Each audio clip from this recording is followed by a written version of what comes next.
So now we talked about modeling. Let's talk about practice. How are students going to practice? When should they practice? How's all that going to work?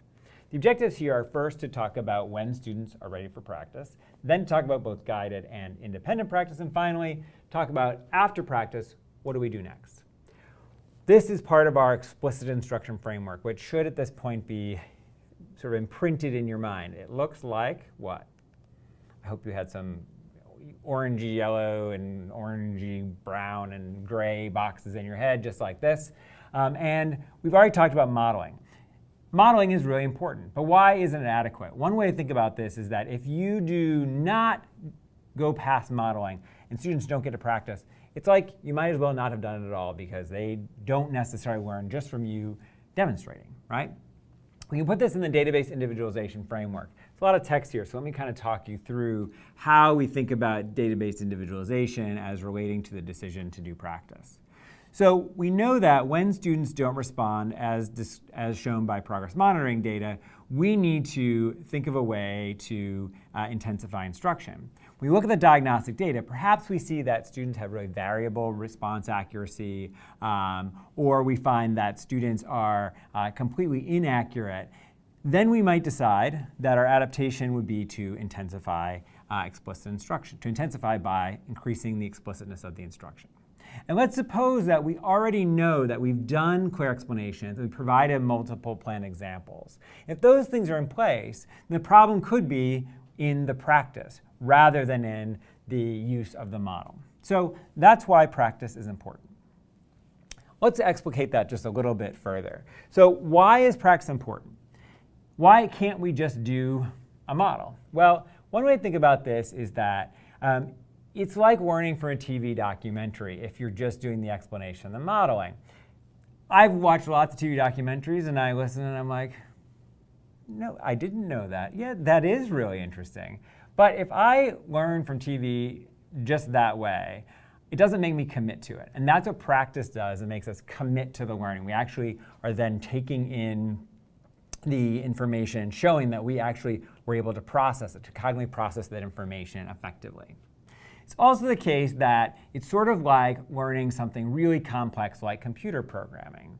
I've tried to learn how to do computer programming. I find it really challenging to do. And the reason is that often I do it on my own using some online course. And the challenge is that the kind of practice I'm provided doesn't do a good enough job of helping me understand the kind of holes that there are in my understanding. Because it's sort of, do it on your own, click on these things. But when we practice with students in an explicit kind of way, we can figure out where the holes are and we can fix them that way. Okay, so that's fine. That's why we can't just do explanations and modeling. Why do we have to do both guided and independent practice? The reason we need both is because sometimes lessons or content is very complex. And we need the time to show students how to do it with us before we let them do it on their own. So if we actually just went straight to independent practice, which I often find people do, we would, as it says here, overtax cognitive resources. As we've already discussed, students with learning disabilities who need intensive intervention, who have low academic achievement, even if not an identified disability, have often strained memory. And if we continue to just sort of push them into independent practice, they're not going to have an opportunity to sort of gradually move to it so that they can understand this complex skill. Conversely, we don't always need guided practice because some things are so simple and so quick that we might as well just do a quick independent practice and move on. And that's an okay thing to do and something I don't think enough about sometimes. If you have short lessons with really simple objectives, it's okay. Just move right on and don't smash your hand into the screen. Unrelated. Okay, let's talk about the checklist for practice. So here is the checklist for practice. Rather than talk about every single one of these things right now and take a long time to do it, go ahead and pause the video so you can read these to yourself so you have a sense of where we're headed. Because as you are probably not surprised to know, we're going to talk about each element of the checklist throughout the rest of the module. So pause the video, take a look, come back, we'll keep going. Okay, so you took a look at the checklist. Great. So now let's talk about the activities in this module. So you're going to have brief video examples as we have throughout the modules. We're going to have a variety of knowledge building activities to help you process the information. There are going to be some discussions you'll do with colleagues, and you're going to get a chance to see the lead teacher do some demonstration. We'll look at a curriculum example to help you sort of think about how these practices embedded in curricula. And then you're going to construct guided practice based on the checklist we designed, and you're going to try out a lesson that includes good practice. So let's jump into that checklist. First, we need to decide what type of practice is appropriate. What do I mean there? I mean deciding whether or not we're going to do guided practice or independent practice. The main thing to think about is to think about the complexity of the skill. If we have a high complexity skill, we need guided practice. And guided practice, briefly, I'll say more about exactly what it is, briefly means practice in which there's a constant interaction between student and teacher. The teacher is not just modeling, the student is not just doing it on their own. Whereas independent practice is when students are doing it with limited teacher feedback and a longer segment of practice without immediate support. So the skill is very complex. As the last slide implied, you probably want to do guided practice. If a skill is less complex, it makes sense probably to do independent practice, or maybe you could do a short guided practice with a plan to move quickly to independent practice. That's the primary decision point for me when I plan a lesson, is to decide how complex is this skill. There are a lot of different ways in which you could operationalize this in a given lesson framework. So as I said before, one way to think about instruction is to think about it in terms of a lesson time frame. Now, when I say lesson time frame, I don't mean a time when you're going to do a lesson. I mean the time you have available to do some number of lessons, right? And I often think about this in terms of a day. So you have, let's say you're teaching a middle school social studies class and you have 75 minutes. That's your lesson time frame. But that doesn't mean that you have to do just one exact lesson with, let's say here, modeling, then guided practice and independent practice. That's certainly an appropriate option for that 75 minutes of time to do modeling. In this case, do more guided practice than independent practice. That's an option, but it's not the only option. Another option would be to do modeling, perhaps in this case for less time, followed by guided practice and independent practice in equal measure. Another option would be to do even less modeling, followed by some guided practice and lots of independent practice. We could do lots of modeling, and we could do only guided practice. As we said, for a complex skill, it might be within your 75 minutes, all you're going to do is do guided practice. Students aren't going to be ready for independent practice. You could also do a little bit of modeling and lots of independent practice if it's a skill where you're trying to build students' fluency. We could also do something quite interesting here, and we could do something where we start with a very, very tiny model. And then we go through modeling and practice multiple times within the lesson. I want to highlight this last one because I've made these very small here, but it's wholly appropriate to break up a lesson time frame into a series of very short lessons. Here, to dramatize the point, I put in probably 10 of them. But you could have fewer. You could have maybe 2 or 3 different lessons within that time frame. So even having modeling, guided, and independent practice here like this, you could compress that. And like this, you could do 1 section, 2 sections, 3 sections, and so on of that. And how you use that lesson time frame depends on what you're teaching. The key here is that you could do a lot of guided practice, a little guided practice, no guided practice, only guided practice after you do your modeling. And so it's important to think about making that decision, and that decision is going to be based largely on what? What did it say on the last slide is sort of the key thing to think about when you make that decision. You said the complexity of the skill. You're right on track. Okay, so that's how we decide what type of practice is appropriate. We also then need to make sure that's outcome aligned and likely to produce high accuracy. This is a very important concept, so let me talk about this. When I say outcome aligned, I mean that it's going to practice the learning outcome from the objective as it was done in the model. I can't emphasize this enough. I'm smiling about this because I know in my own experience that I've seen a lot of teachers, and I did this once upon a time, and I want to sort of highlight this for you so that you, either as a new teacher or a teacher who is sort of thinking about these things again after a while, maybe away from academic instruction, don't forget that practice is not extension. Practice is not doing something else that's different than what you modeled to sort of challenge students to go beyond what you taught them. That's not the point of practice at all. The point of practice is to help students do themselves what you did in the model. It's the same stuff. So when I say outcome aligned, I mean you're going to link it directly to the learning outcome that was embedded in the objective. If you're not doing that, then you're not doing practice for the objective. An example would be if you're teaching students to read words, and then you decide you're going to do a spelling activity to show that students have understood the word reading activity that you did. That's not practice for that objective. You now have a second objective related to spelling. But if you choose that as practice, you're not actually getting students to practice what was the outcome that was contained in your objective. And that isn't good. The second thing that you need to make sure is that accuracy is high. One way to think about this, and this is from data from Ellis and Worthington, who published a 1994 study showing that during guided practice, an appropriate rate of correct response would be about 80 to 85% accuracy. And then by the time they get to independent practice, 90 to 95% accuracy. Why? That's because when we are teaching students these things, we want them by the end to be able to do this on their own with a high degree of accuracy. We want them to be able to show their mastery. One of my favorite things to see students say is, "This is so easy." Now, there's two kind of "this is so easy." There's a sort of like roll the eyes, "This is so easy." I don't see that a lot. What I do see is a student with a smile on their face say to me, "This is so easy," as they're showing me their independent practice that illustrates they've mastered the objective. It's exciting because students there have actually been able to do it. And they are proud because they're able to do it. And it does feel easy because they know what to do.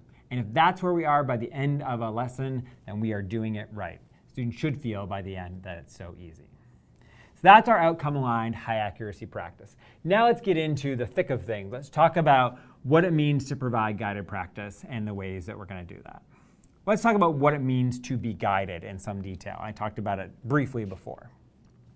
A critical aspect of this is practicing something in parts. So especially with a complex task, what will often happen is a teacher reviews a step, the students complete that step, and they do it again. The teacher reviews the next step, the students complete that step, and so on.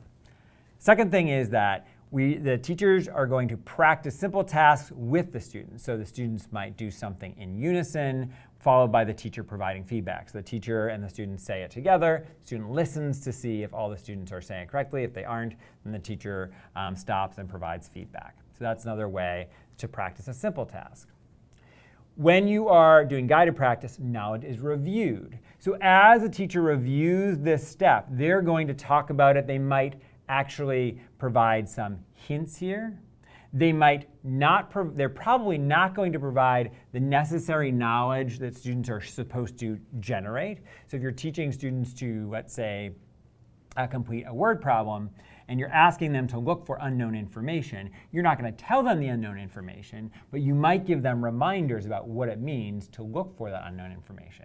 If you create a task analysis chart, you might refer to that task chart in order to help students do that.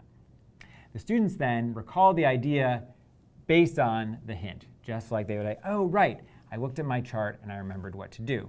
But the teacher didn't actually give the students the answer. The teacher will give the students the answer after completing the step, but not before doing that. And all of this is going to occur with continuous teacher decision making. In other words, the teacher is going to decide, because this is happening very incrementally in small pieces, the teacher is going to decide whether or not to reteach a certain part of the instruction, whether or not students are ready to go to the next step in the guided practice, or whether, having done it once or twice, students are ready to move on to the independent practice. The teacher is going to be continuously using the supporting practices we'll learn about in the next part of these modules. And the teacher is going to use feedback to decide whether to do the modeling practice, as I said. So let's talk about the different parts of the checklist in terms of the guided practice, now that we've defined it. First, we're going to lead students in steps toward the learning outcome. I'm going to break this down into two pieces. I'm going to talk about procedural tasks and for knowledge. So when I talk about procedural task, I mean something where students are going to do things in parts. And I've mentioned that before and talked about objectives.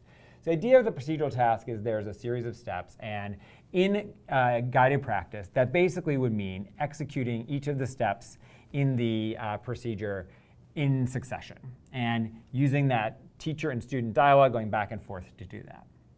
If we're talking about knowledge here, we'd be talking about, so by knowledge I mean a kernel of knowledge, a small little piece of knowledge. For example, here it says a vocabulary word. We'd be doing this for one of the words at a time. So the guided practice would involve a dialogue about the definition of the word, the teacher describing it, reminding students, and having students say the definition of the word. Again, after sort of a reminder, that would be a way of doing the knowledge.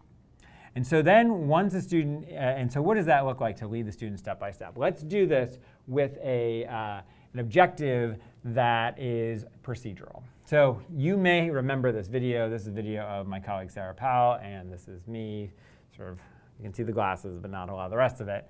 And we are doing a lesson where she's teaching me how to cut an onion. So the objective is that.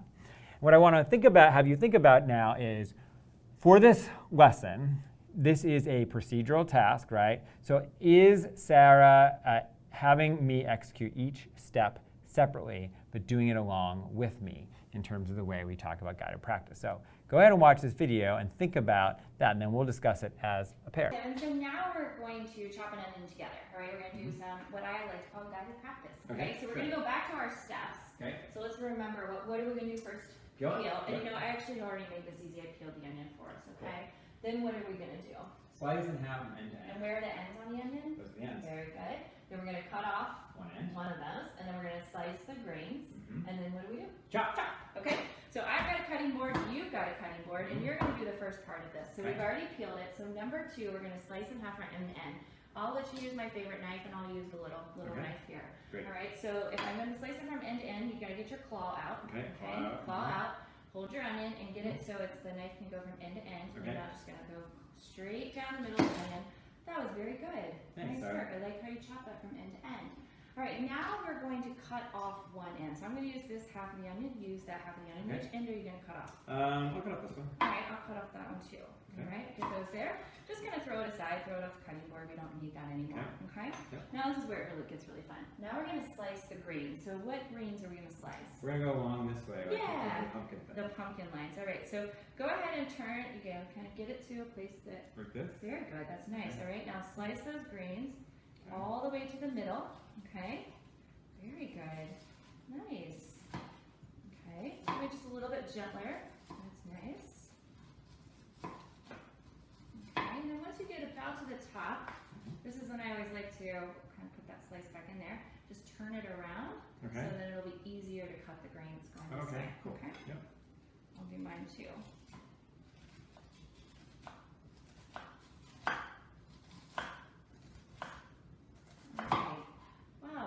Nice. You really slice those grains very nicely. Thank you. All right, so now I always like to turn my onion, and you're left-handed, right? Yep, okay. That way. So you'll turn it this way, kind of hold that in, get your claw out there just like that, okay? Yep. And now you'll just do very little, maybe like a 1/4 inch cuts all the way to the other end that's holding all of the onion together. Ooh, very good. Nice casing there. Great. All right, and then just take that in part there. We'll just toss that aside. Okay. And then look what you've done. You've created all these little onion pieces. Those are going to be so delicious in our guacamole. Cool. Nice work. It has still some ends though, and I feel like mine fell apart a little bit more. Well, you know, it takes a little bit of practice. So what we could do with those ends, look what I have here. Mine's kind of like chalk, like all put together. So I might just put that to the side. So you could either put them aside, or you could get those out and just do your claw again. Is it okay if I do this? Yeah, you do. Sure. And then just like do like little cuts just like this, so about the same size. Okay? So we can problem solve there and figure that one out. So that looks really nice. That was a very good first effort. Thanks. Good job. Okay. Good job, Sarah. Good job being the teacher. So let's talk about this in terms of our guidance for, in terms of a procedural task. So did Sarah execute each step separately and have me do it with her? So she reviewed each step as we did them, and she completed them before moving on to the next one. She provided feedback to me about each step. So in that way, it absolutely meets our criteria for executing each step separately. You saw her do a number of things to review it with me. She didn't necessarily tell me the answer always, but she guided me to do it. She asked me, what are the grains exactly? Rather than saying, okay, just do the grains, she reminded me about it so I could keep that in my head, and she gave me an opportunity to review the information myself by asking me about it and not just telling me everything. It was always under her control. So she didn't go on to a next step until she felt I was ready to do it. Okay, so now that you've had me do a model of this, I'd like you to analyze a video. So this is another video. This is a different instruction. You don't have to watch Sarah teach me now. In this lesson, the objective is for students to segment words into individual sounds using tokens. The question here is this an example of the step-by-step guided practice that we described in terms of a procedural task? So let's go ahead and watch the video, and you can think about whether or not this is an example of the step-by-step guided practice. So here we go. Your first word is T. Say T. T. Hold up one finger for each sound you hear in T. E. Touch your chips and move them as you say each sound you hear in T. E. Touch each chip and say the sounds in the word. E. Use your finger to track and read the word. T. Good job. All right. The next word, go ahead and clear your chips. The next word we're going to do is sun. Say sun. Sun. Say each sound in sun and hold up one finger for each sound you hear. On. Go ahead and move a chip for each sound that you hear in sun. You're going to touch each chip and say the sounds you hear in the word sun. On. Use your finger to track and read the word sun. Sun.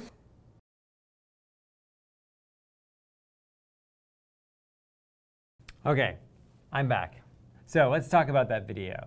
So does that meet our criteria for doing a step-by-step form of guided practice?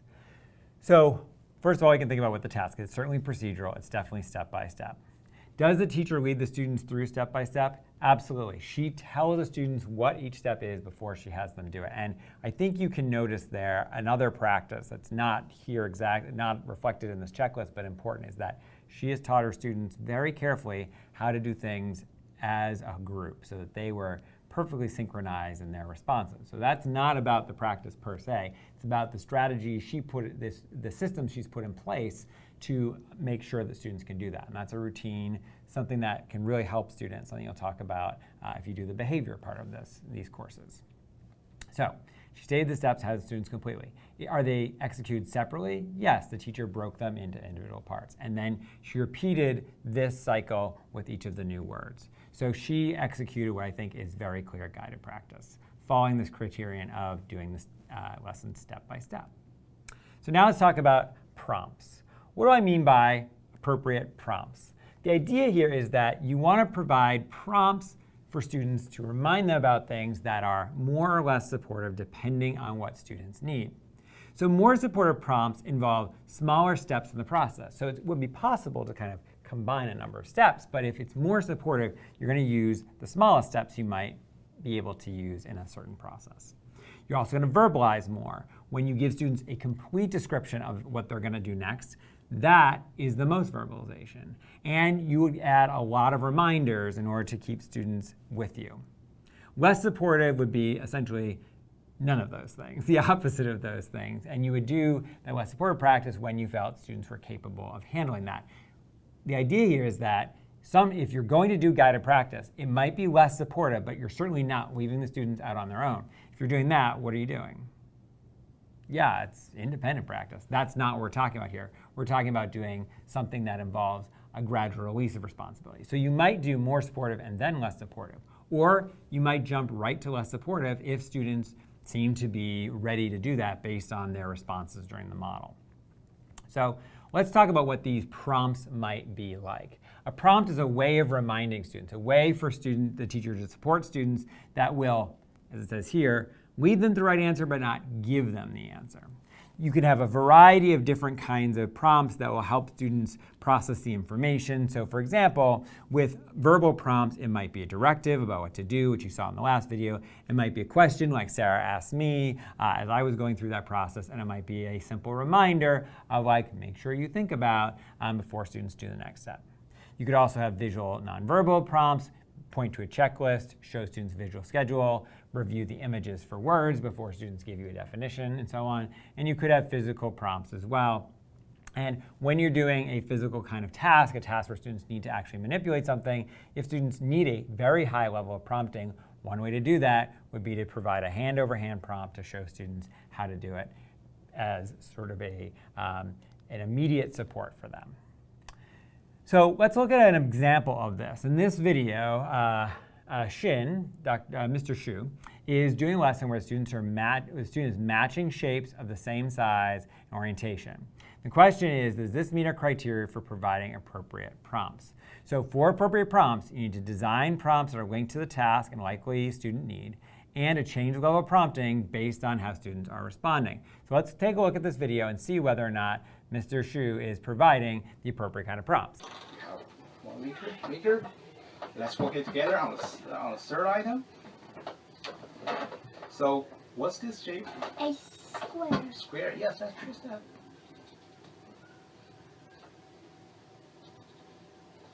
Great.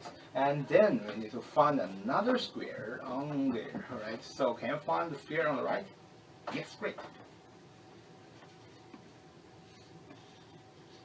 Great. And then after we have already found the 2 squares that belong to the same shape, what do you need to do? Draw a line. Draw a line to connect them, match them, right? So both of them are square, right? Yes. So, okay, fantastic. Okay, so let's evaluate whether or not he provided appropriate prompts. So he provided what kind of prompts? They were all verbal prompts, but there's some pointing going on as well to point to the checklist. He pointed to the checklist, he reviewed the items on the checklist, and then had the student follow that prompt. Did the level of prompting change to match student progress? Well, we didn't see it change, but we saw that the teacher, Mr. Shu, was providing level of prompting that resulted in the student getting the right answer. And the speed with which the student responded to each of these suggested to me that this is an appropriate level of prompting for the student. The student was not confused and so unclear as to not be able to do the activity, but was not so fast as to show a level of automaticity that this was too simple. So this was an appropriate level of prompting based on the student's ability to do the task. So now that we've looked at a video example, let's look at a curriculum example.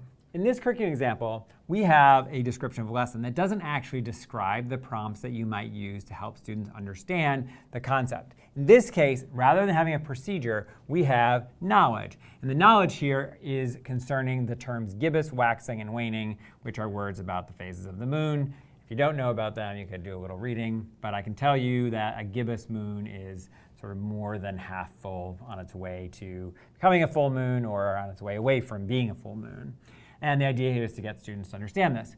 This lesson does not include the prompts, but it does include descriptions of the kinds of activities students are going to be asked to do in order to show mastery of the knowledge of these words.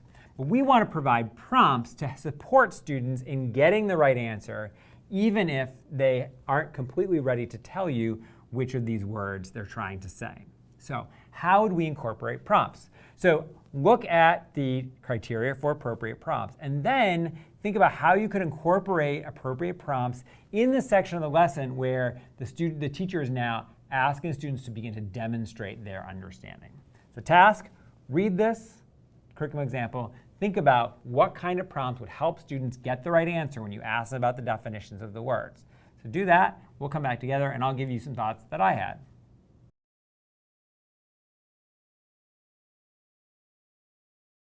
Hopefully you did some good hard thinking on this. So I'm going to show you sort of what my thoughts were about this.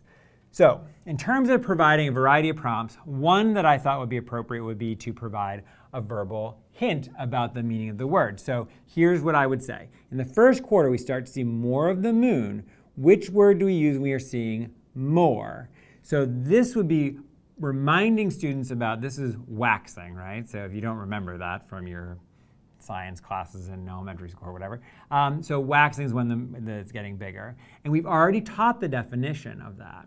Here, we're not actually saying exactly what the definition of waxing is, but we're giving a hint by talking about the phrase seeing more. So that's cluing students into which word it could be. We're not actually directly giving an example. I bet you came up with some other verbal hints that you might use for one of the words. Maybe you chose to use gibbous or something like that, but there'll be that kind of thing.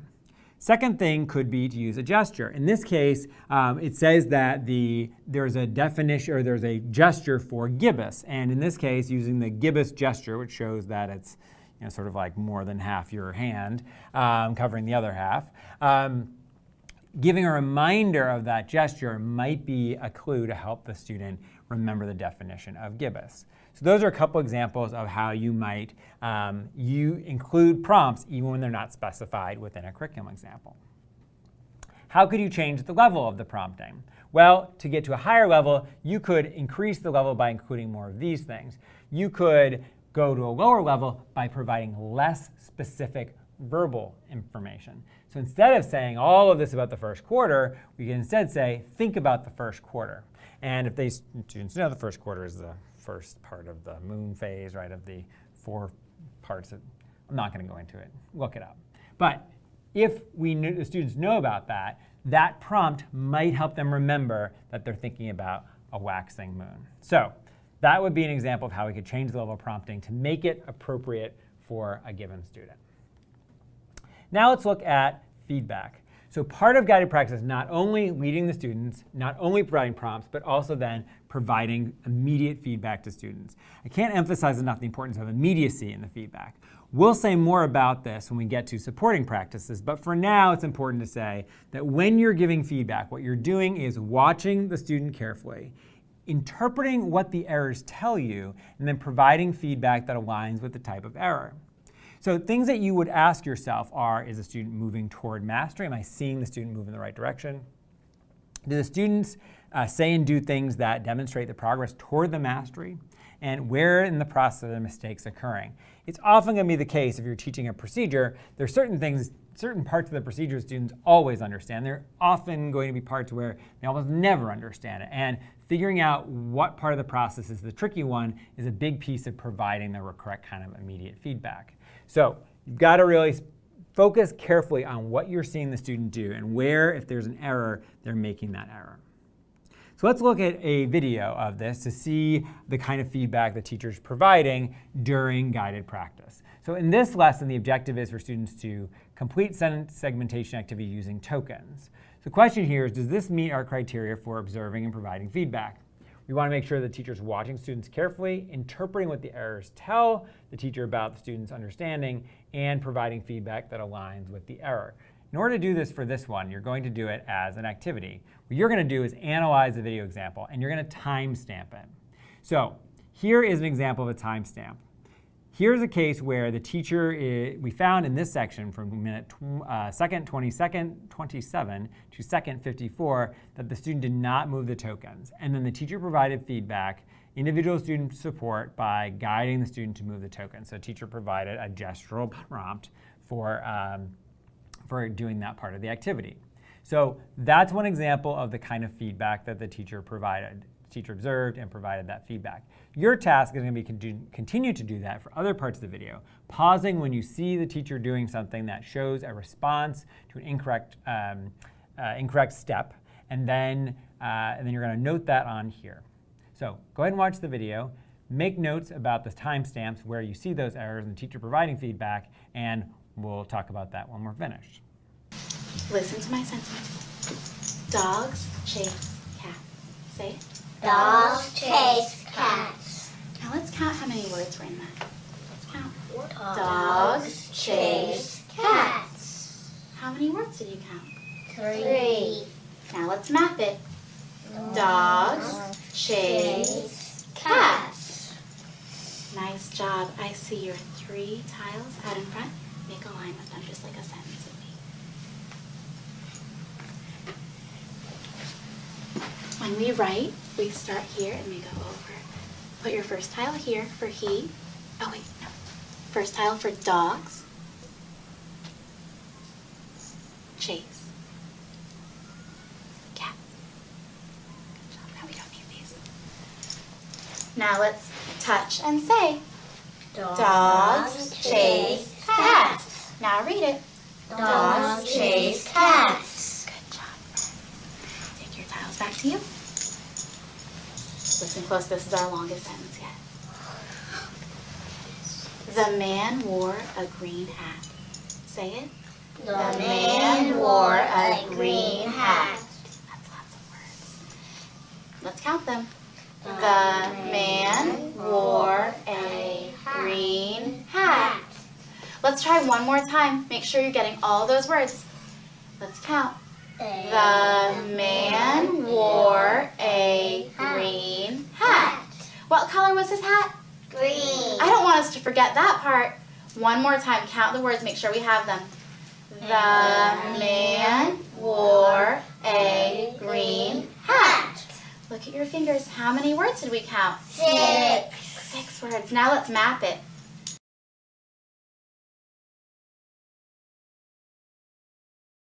Okay, so hopefully you had a good chance to timestamp this. I timestamped this with two additional examples of when this occurred. So the student did not repeat green in the sentence. Teacher provided a verbal reminder, had the students repeat the sentence again. The same thing happened a second time, and the teacher provided a verbal hint in this way. So does this meet our criteria for observing and providing immediate feedback?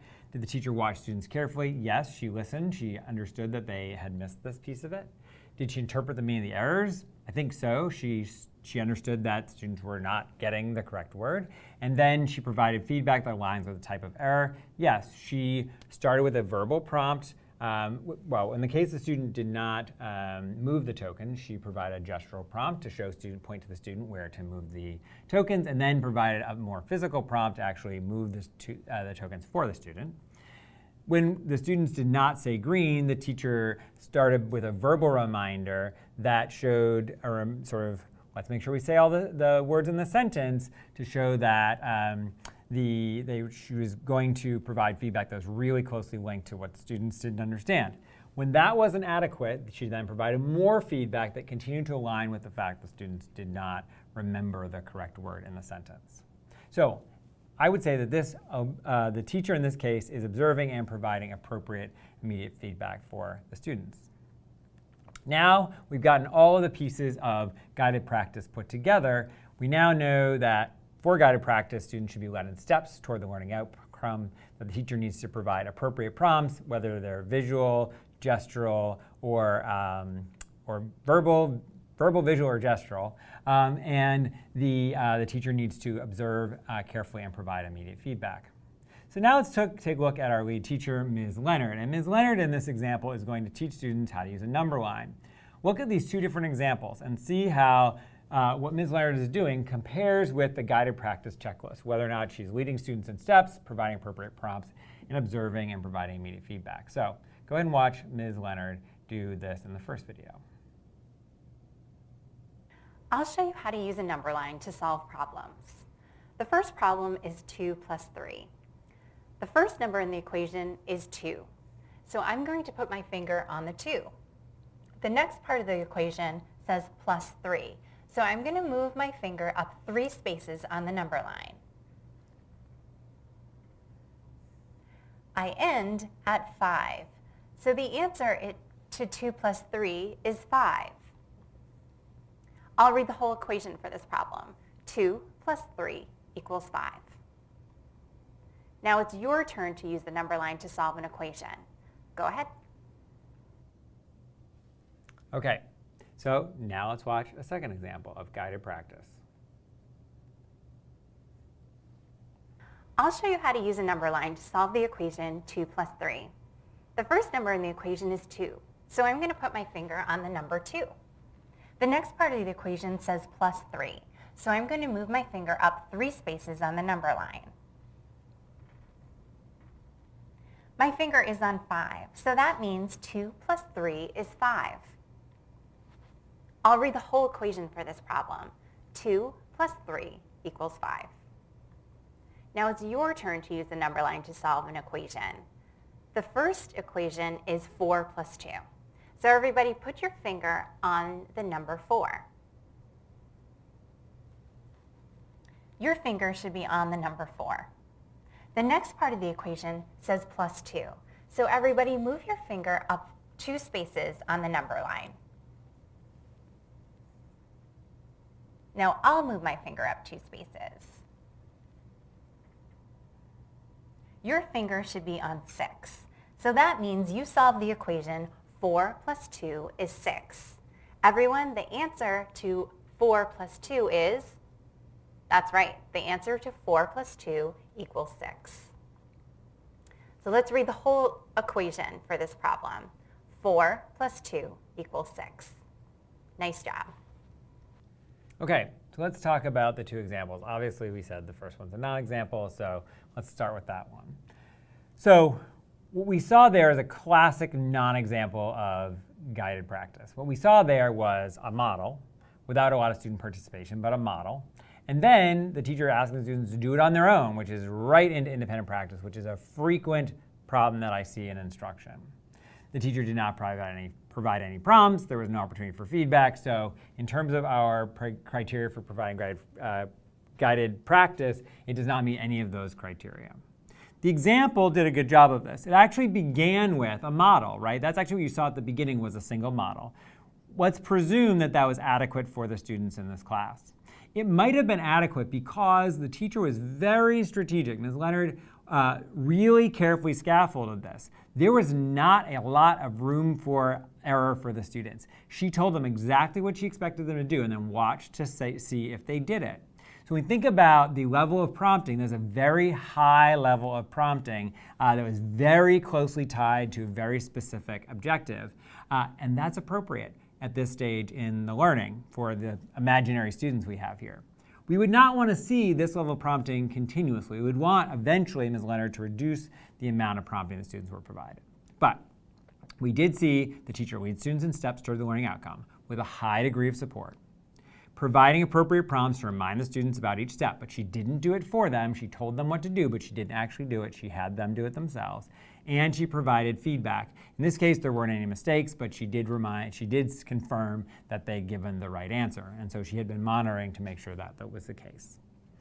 Let's take a look at another video example to sort of finalize our understanding of this. So in this lesson, students are going to be identifying individual phonemes and spoken words. And now, you, without the prompting and explanation from me, are going to think about whether or not this meets our criteria for guided practice. So you have the criteria here. So let's watch the video of Ms. Axelson here teaching this group of students to identify individual phonemes and spoken words, and let's see whether or not it meets our criteria.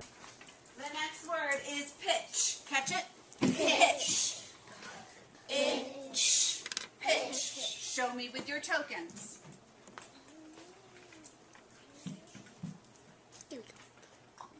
Double check with me.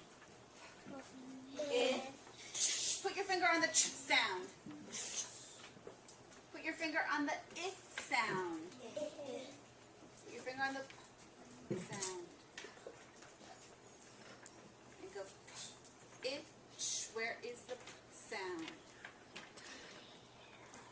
For pitch, double check. Put your finger on the itch. So this is itch. Put your finger on the p sound. Nice. Okay, move them back to home base. So on day 1, you catch the words and you move your tokens. One more that you're going to do on your own. Catcher's mitt up. The word is inch. Catch it? Inch. Inch. Inch. Show me with your tokens.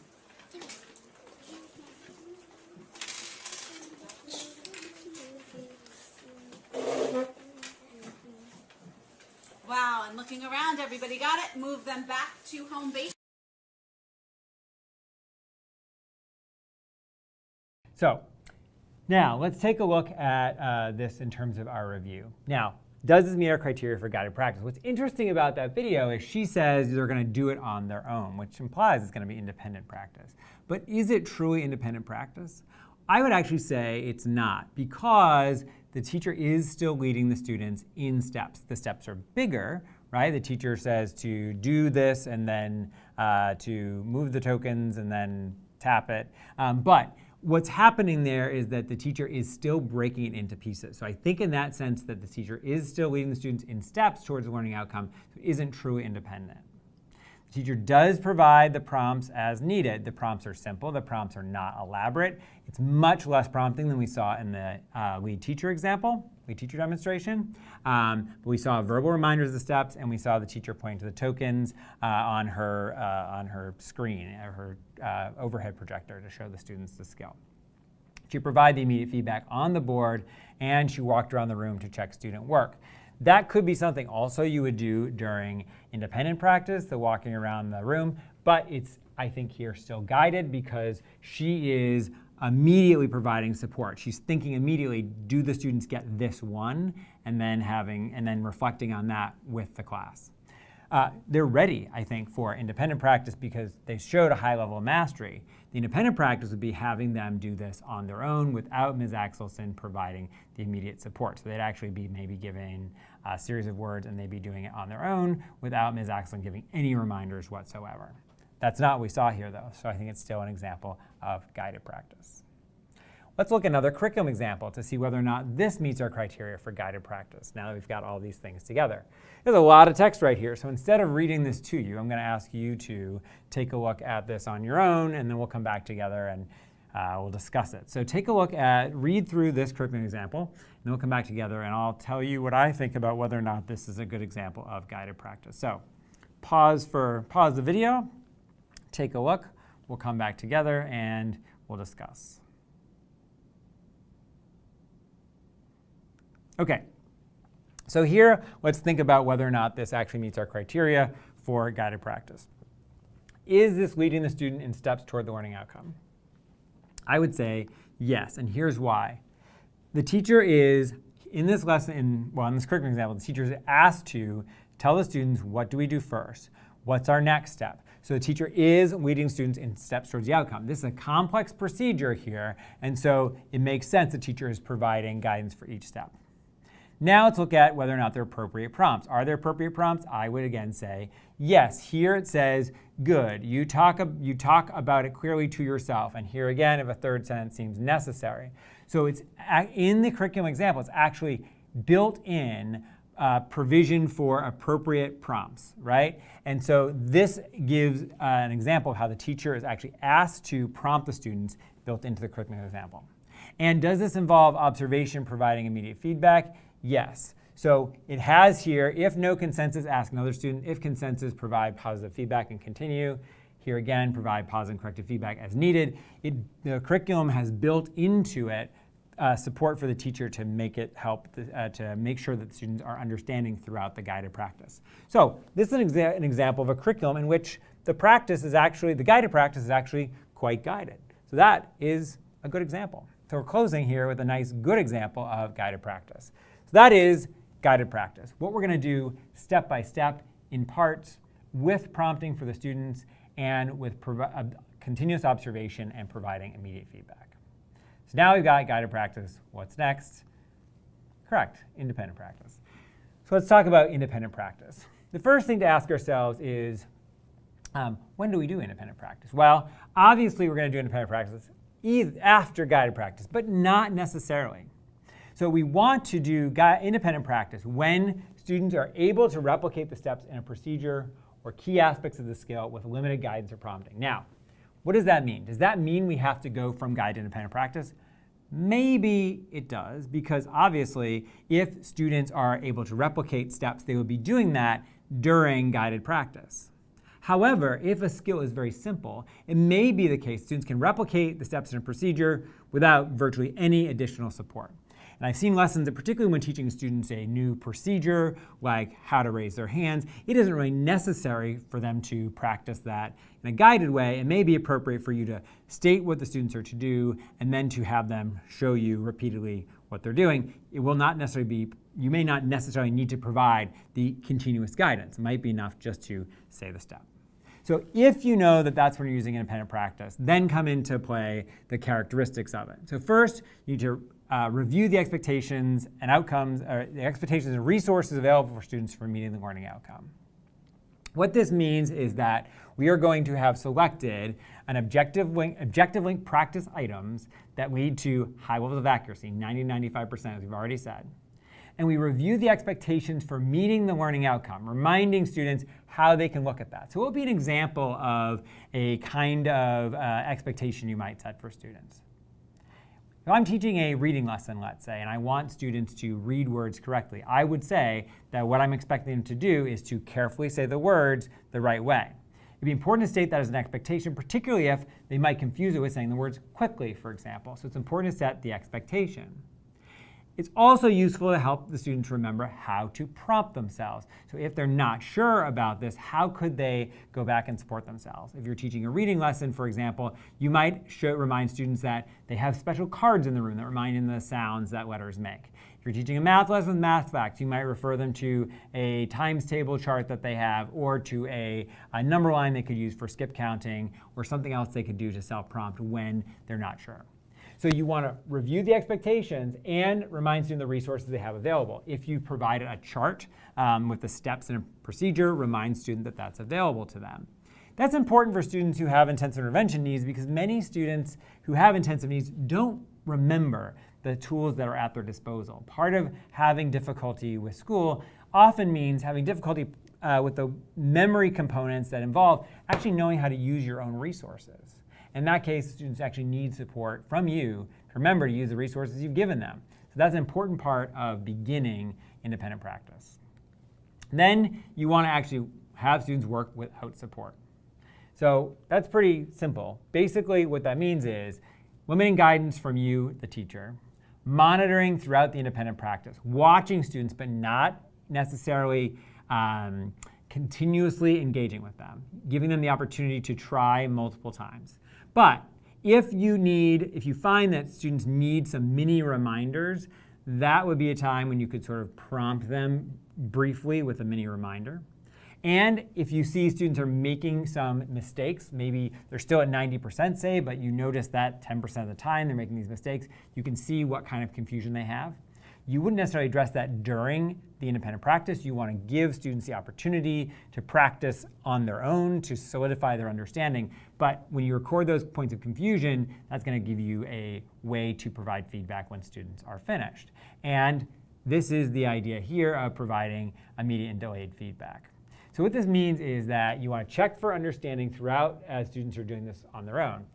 If you notice that students are struggling with this, you might immediately, even after a minute or two in the independent practice, you might decide, we need to stop here. We're going to go right back to guided practice because the level of accuracy is too low. If it's very high accuracy, you might continue on to the end of the explicit instruction cycle, having students continue to do it on their own. If you have completed the task, then that's a good time to provide the feedback. So let me summarize this. If students immediately show low accuracy, you might stop the independent practice and move to guided practice. If you're seeing high levels of accuracy, complete the activity. Following the completion of the activity, you want to provide feedback to students to clarify any points that were confusing to them. But the goal of independent practice is for students to do it independently. So now let's take a look at an example. Here's Dr. Archer teaching a lesson on vocabulary terms that were previously taught. The students are responding to review questions by writing their answers on whiteboards and displaying them. So let's look at this and see whether or not this is a good example of independent practice.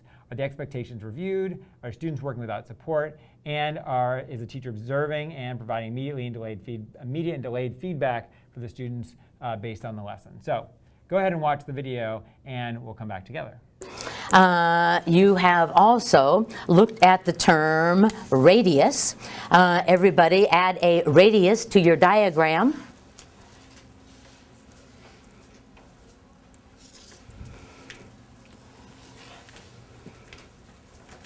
Okay, show me. Perfection. Twos. Tell your partner using your diagram as if they had never been here, radius. Tell them what radius is.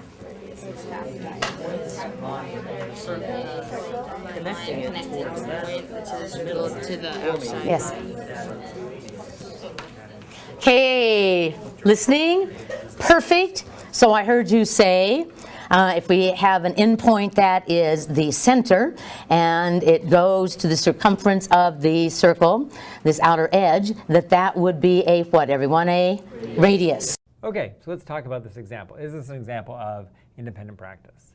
So first, let's think about it in terms of whether or not the teacher reviews the expectations and resources. So she did say that they previously learned the term radius and she provided the diagram, so she's reminding them of what it is they're supposed to do.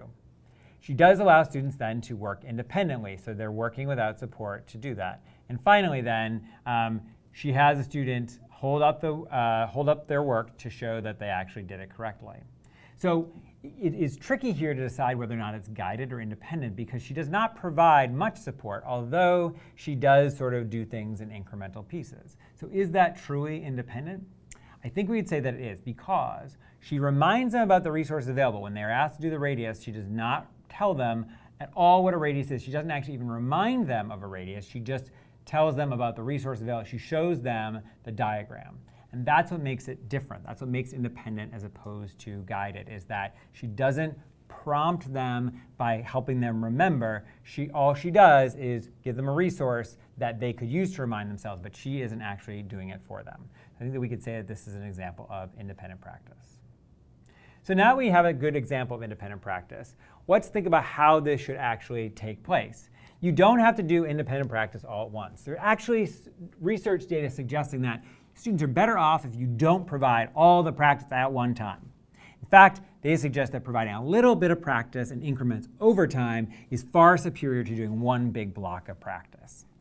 So it doesn't have to be just one big block. And that's where you think about those lesson segments. You can do a shorter lesson within your block of time, and it can still be good independent practice. It is not homework. Why is independent practice not homework? Well, think about that for a second. Why isn't it homework? If you thought about on the checklist the idea that it has to be observed, then you know exactly why it's not the same thing. Homework is not immediately observed. It's observed after the fact. But if you're going to try to understand why students made mistakes, you can't do that if you just see the product. You need to see the process as well. And how should it take place? You want to be reinforcing on-task behavior throughout. As you know, many students who have intensive intervention needs often have difficulty with staying on task, often because the academic tasks are very difficult for them. So reinforcing on-task behavior through some behavioral means is a good thing to do. And that's, again, something that's covered in the behavior course related to intensive intervention. So finally, let's close this with talking about making strategic decisions about what to do next. So if you have students who have mastered the objective, they have successfully completed the independent practice, what do you do now? Here I would say it really kind of depends what you have been teaching and where students are in learning the thing you intended. So let's say you did a series of short lessons, either within one period of time over 75 minutes of your science class, or you were doing it over the course of a couple of days and you had these short lessons, and now students have reached the larger objective. That would be one situation. Another situation might be that you had been teaching a series of lessons on the same topic, and now you've reached the end of these series of lessons. You've actually accomplished this. It also depends whether or not you're focusing on accuracy or on fluency. If students are learning something for the first time and you're focusing on accuracy, that's different than if you're focusing on fluency in your lesson. And it depends if you are using this step to get towards generalization, to get students to broaden their understanding of the same concept. So what are the options based on this? One option would be simply to do the next lesson in the sequence. If we have a series of short lessons to reach a larger objective, we finish one, do the next one. And you go through your entire sequence, like I was showing you on that diagram, piece by piece by piece, multiple lessons within one class. If you have completed the segment of instruction, you've reached the overall goal for students in learning this sort of learning goal over several lessons, then great. Go on to the next thing. Go on to the next segment of instruction. If you have been practicing by focusing on accuracy, then you might conduct additional lessons to build fluency. So you wouldn't necessarily be continuing on from the objective. You'd be focusing on the same objective, but now you're focusing on fluency. The last thing, and I think an important one, is to think about whether or not you need to help students generalize the skill by moving beyond the specific skill into something broader. And it could either be going to a broader skill. For example, if you're having students read words, moving on then to having them read the words within sentences. But it could also be something where you focus on using the skill within a more cognitively complex exercise. So for example, if you've taught students about the main idea of a passage, and now they have, and you've had them practice the main idea with 2 or 3 different passages that are thematically related, now that they've mastered that information, you can take that information and now turn it into a discussion about how those texts are related, which requires a higher level of thinking than does understanding the individual main ideas. If you do that lesson, it's going to require its own explicit instruction sequence, but we are now then going to be doing it at a higher level. We're going to be generalizing further.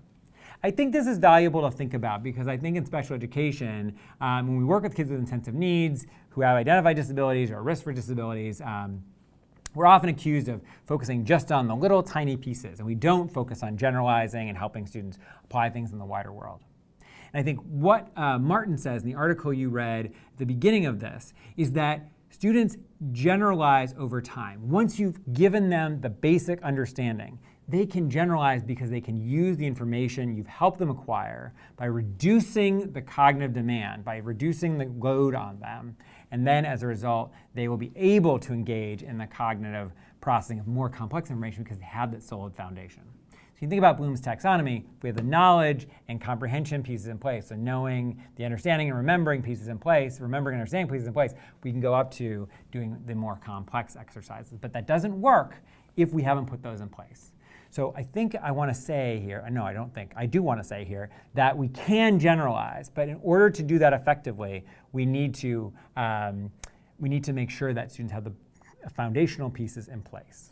So when students are finished the sequence of explicit instruction, when they have shown that they understand the objective as evidenced by 90 to 95% accuracy on the independent practice, then you have some choices to make, and this is what you need to, this is what you would choose among.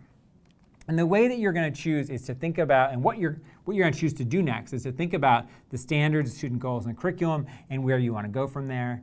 Think about what you know about the student's performance and what you know they'll need next in order to continue to be successful, and what you are thinking about in terms of students' overall general academic success. Hopefully that's embedded in the IEP goals, but in addition, you may be thinking more broadly about what the student needs and focusing on the next thing that's going to be most valuable to them in reaching their academic goals. So that's practice. So let's wrap up part 3. We're going to talk finally to summarize guided practice, independent practice, and the link to supporting practices. So in terms of guided practice, very clearly it's not modeling. Very clearly it's also not independent practice. In terms of the modeling, the idea in guided practice, the teacher doesn't do all of the work, and the students aren't listening and repeating. It's an interaction between the two, right? We're going back and forth between the teacher and student. Sometimes it's more guided by the teacher, sometimes less guided by the teacher, depending on students' level of understanding. But it's not just the teacher. It's also not just the students. The teachers are going to work with the students. The students are going to actively participate throughout. To be clear, even in modeling, you're always going to have students engaged, but the work, the cognitive effort associated with understanding is going to be done by who? In modeling, the teacher. In guided practice, both. Independent practice, the student. That's right.